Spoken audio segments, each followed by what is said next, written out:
I'm doing a master's degree for a year in sport management and definitely wanted to take part in bucks.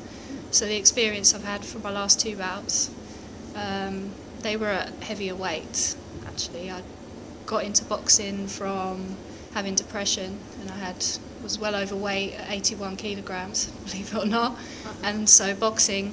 Gosh, and you're 57, 60 now? Yeah, I did. Did you have to squeeze in, or are you all right? No, I was all right. I was 58.6 I weighed in. Cool. Ideal. Yeah, so boxing has dramatically changed my life. I did a boxercise course a couple of years ago, and then from that wanted to go for it and joined an amateur boxing club.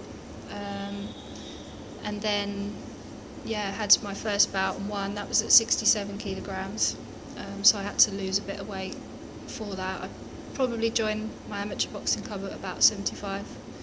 And the weight just started to come off with a good diet and training quite regularly. So is this your first bucks event? First bucks event, yeah. I never did it as an undergrad. Okay. That was a few years ago.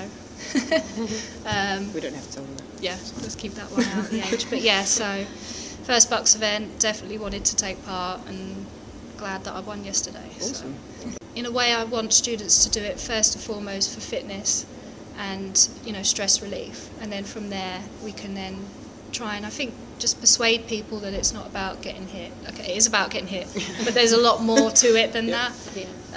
Because the perception, I think, from a lot of girls as well, is that you're going to get your nose busted or whatever. It's not like that really. So it's just changing those perceptions that actually boxing is brilliant for your health, mentally and physically, and have a go. You've covered some of the sort of myths, if you like, but is there one that sticks out as being a myth about boxing or boxers in general? Yeah, I suppose that they're all probably quite mean and that you are going to get your face busted. I think as a girl that's probably the biggest worry, I would presume.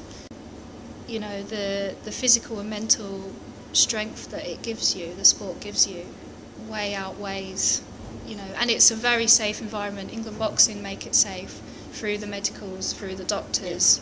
It challenges you in so many different ways, aerobically, from the running that you need to do to the quick burst fitness that you have to do. It's a great way for weight loss.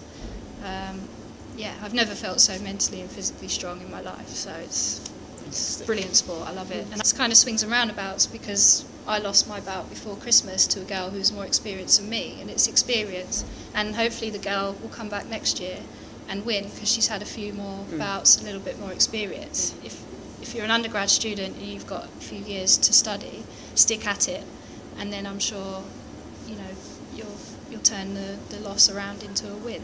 Where do you want to take your boxing to? Like, have you got an end goal, or is it just kind of part of your lifestyle? And that's... Yeah, I would say it's more part of my lifestyle now.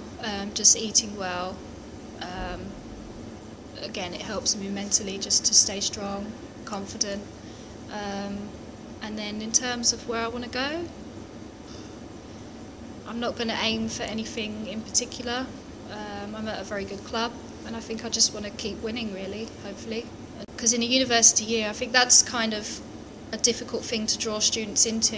If they look at freshers and come in and kind of go, okay, we've got volleyball, loads of fixtures throughout the year, lots to focus on, and then partying afterwards as a team, or an individual sport with probably only one competition, I think they'd probably rather go for because a lot of students join for that social side.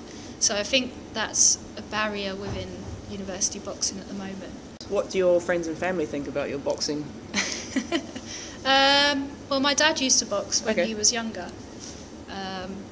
So he's given me a few tips and seems to think he's the best. The tips? He did it as a schoolboy. They were good tips, actually. My mum, I think she probably thinks I'm a little bit mad.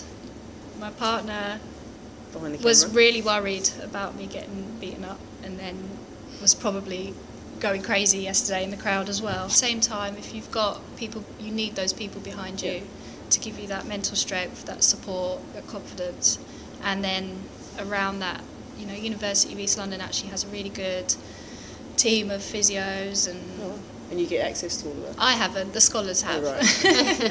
But, you know, you do need a team of people behind you, to, like any individual sport, to get to where you want to go, and especially with the coaches as well. They are brilliant, and a lot of them volunteer their time solely because of the love of the sport, and that's really important to keep the sport growing. Yep. So, and it is something that will help build your mental and physical strength as well.